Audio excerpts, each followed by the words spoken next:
안녕하세요. 이번 영상에서는 근로자의 연말정산 자료입력 사용법에 대해 알아보도록 하겠습니다. 우선 인사 담당자로부터 받은 URL로 접속하여 부여받은 정보로 로그인합니다.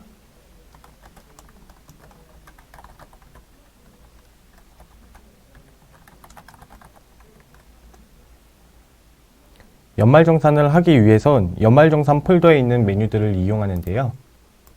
우선 근로소득 원천징수부에서는 본인의 총 급여, 비과세 소득 및 차감 원천 징수액, 4대 보험의 월별 근로소득 지급액 내역을 확인할 수 있습니다. 연말정산 공제 항목에 대해 입력하기 위해서 연말정산 자료 입력 메뉴를 실행합니다. 해당 메뉴에서는 부양가족 정보 및 소득, 세액 공제 자료를 등록하는데요. 우선 정산연월이 2022년 13월로 되어 있는지 확인하고 기본정보 입력부터 소득공제 신고서 인쇄 순으로 작업을 진행합니다. 먼저 기본정보 입력 메뉴부터 확인해 보도록 하겠습니다.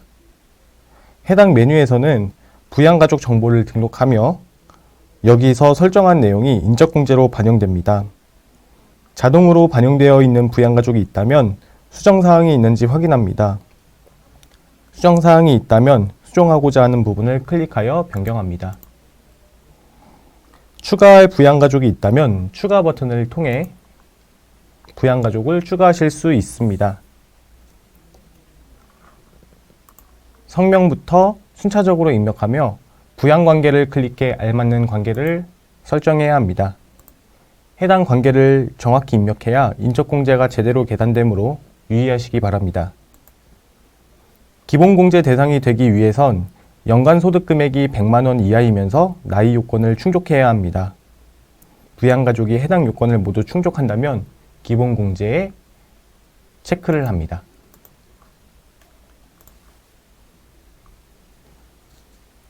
경로우대와 자녀공제는 입력된 주민번호를 통해 나이를 체크하여 자동으로 반영되며 부양가족이 장애인일 경우 장애인 구분을 선택 시 자동으로 체크됩니다.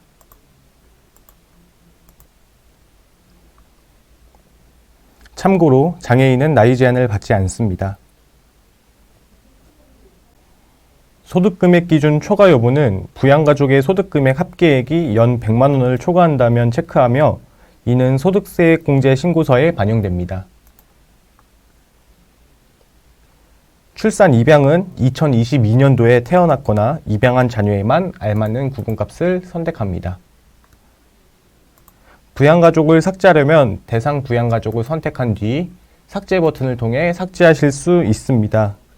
부양가족을 삭제할 시 해당 부양가족으로 입력한 연말정산 자료도 함께 삭제되니 유의하시기 바랍니다.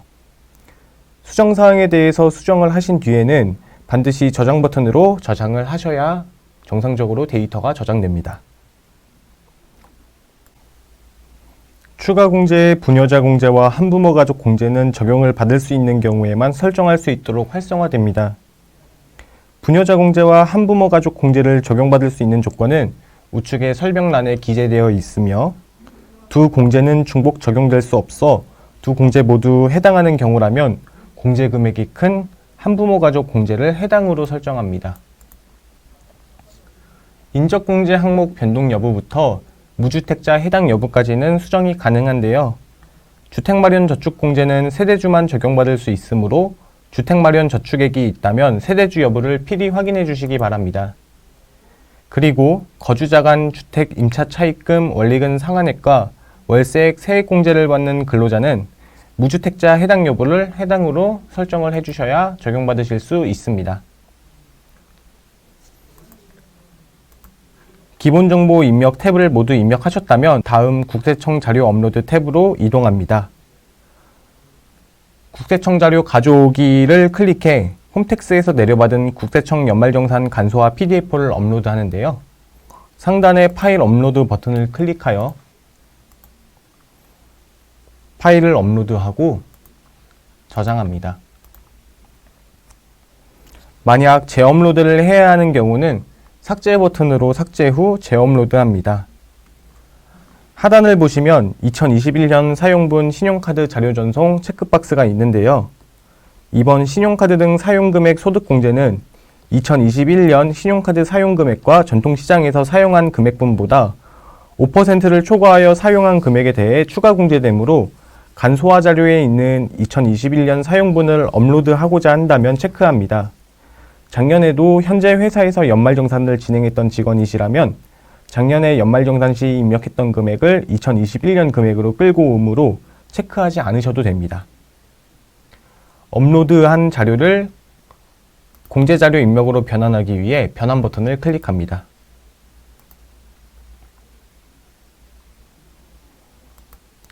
변환이 완료되면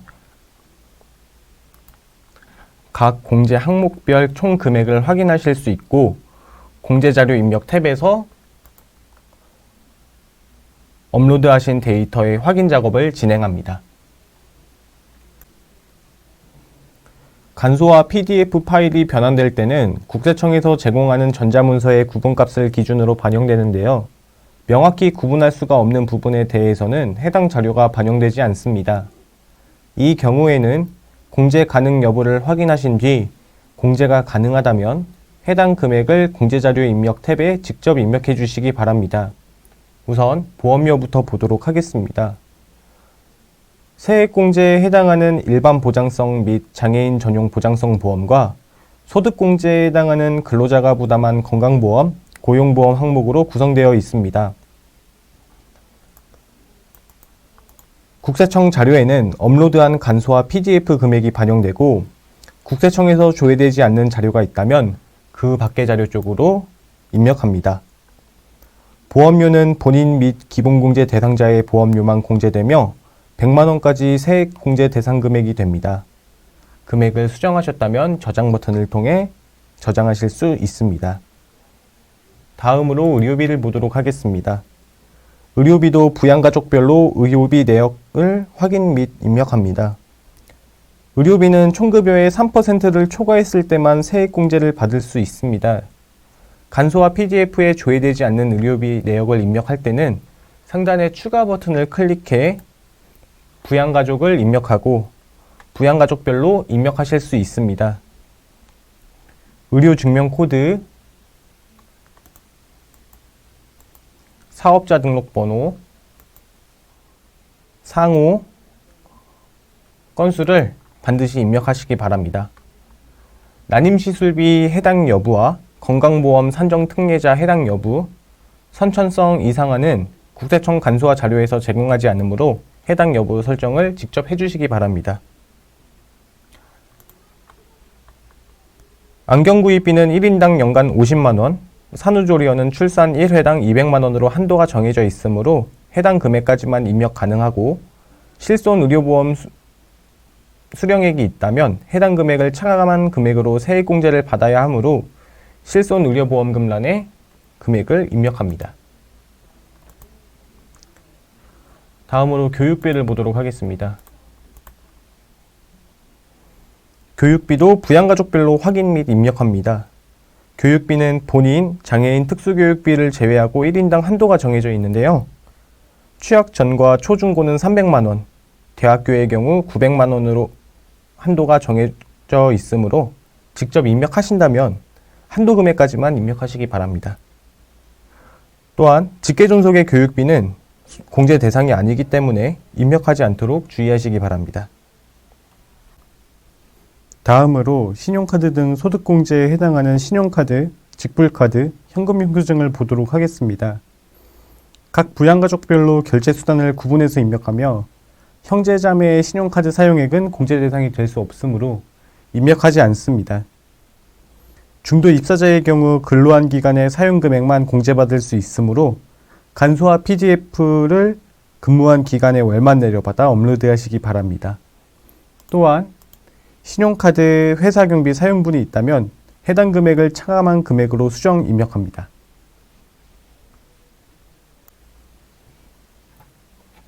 연금보험료에는 급여에서 공제된 국민연금 이외에 지역의료보험 등에 납부한 연금액이나 공적연금보험료 금액이 있다면 해당 금액을 국민연금 지역 부분과 공적연금보험료란에 구분해서 입력합니다.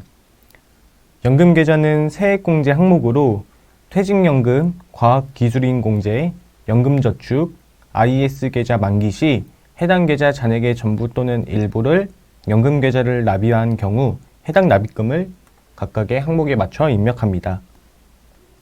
금액칸을 클릭하게 되시면 이렇게 도움창이 나타나고 추가 버튼을 통해 입력하실 수 있습니다. 다음은 주택자금입니다.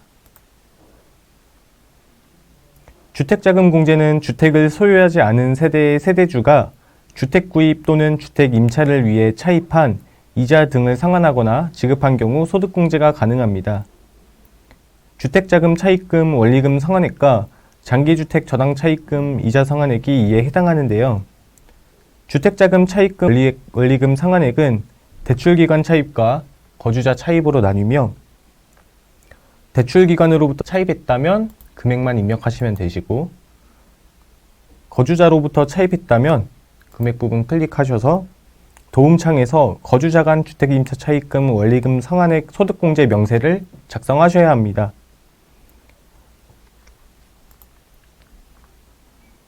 장기주택 저당 차입금 이자 상환액은 최초 차입일과 상환기간 그리고 상환 방식에 따라 구분해서 입력합니다.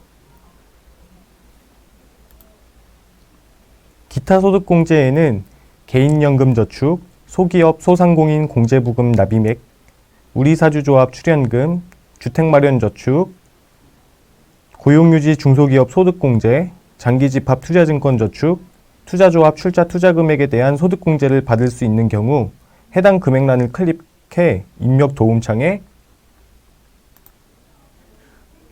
추가 버튼을 이용해서 상세 내역을 입력하도록 합니다. 이때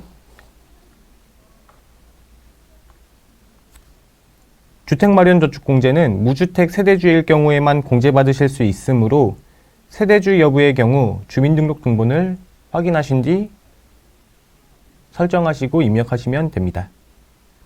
또한 이번에 새로 신설된 청년형 장기집합투자증권저축의 경우 이 장기집합투자증권저축 도움창에서 입력하실 수 있습니다. 다음으로 세액감면을 보도록 하겠습니다. 소득세법에 따른 세액감면, 조세조약에 따른 세액감면, 그리고 조특법에 따른 세액감면을 적용받으실 경우 해당 금액란을 클릭해 감면 대상 기간 및 감면 대상 금액을 입력하도록 합니다.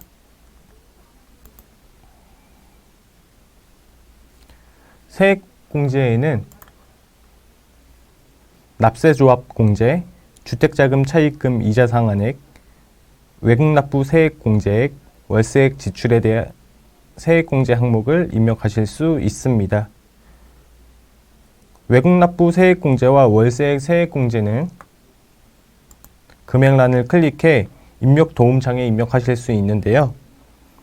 월세액 공제 명세서가 작성돼야 되므로 월세액 세액공제를 받으시는 경우에는 임대인의 성명, 주민등록번호, 주소지, 계약기간 등 모든 항목을 정확히 작성하셔야 합니다.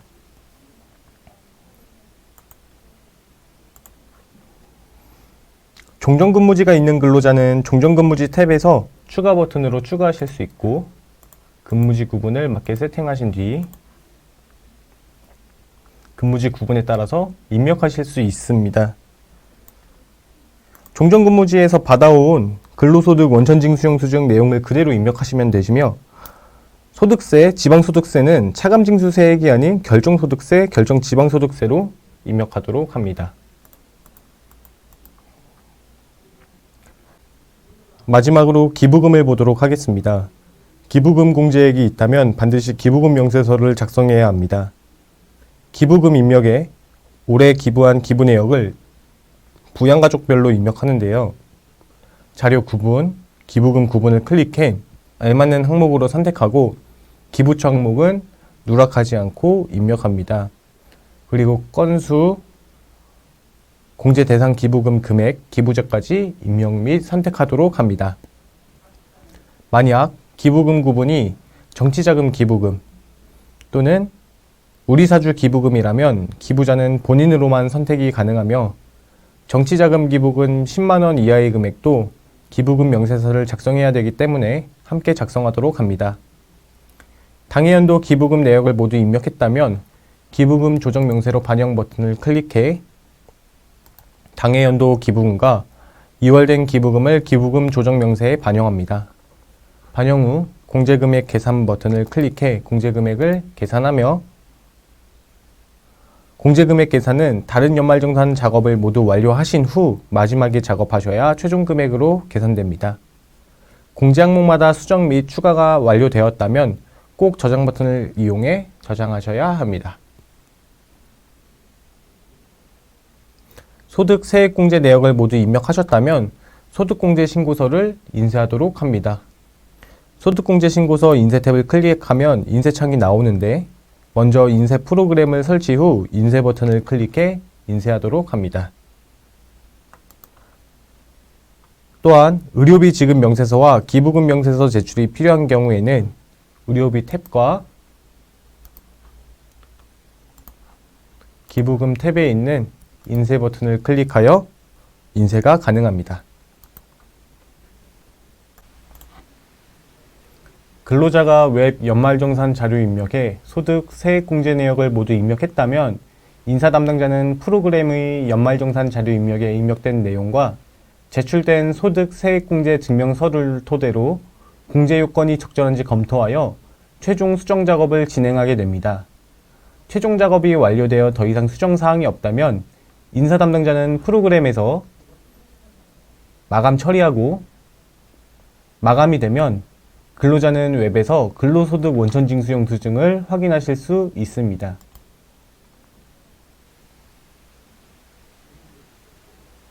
만약 근로소득 원천징수 영수증의 금액과 입력한 금액이 다르시다면 해당 부분은 인사 담당자에게 확인해 주시기 바랍니다. 지금은 웹 연말정산 서비스를 이용해 근로자가 연말정산 작업을 하는 방법을 알아보았습니다.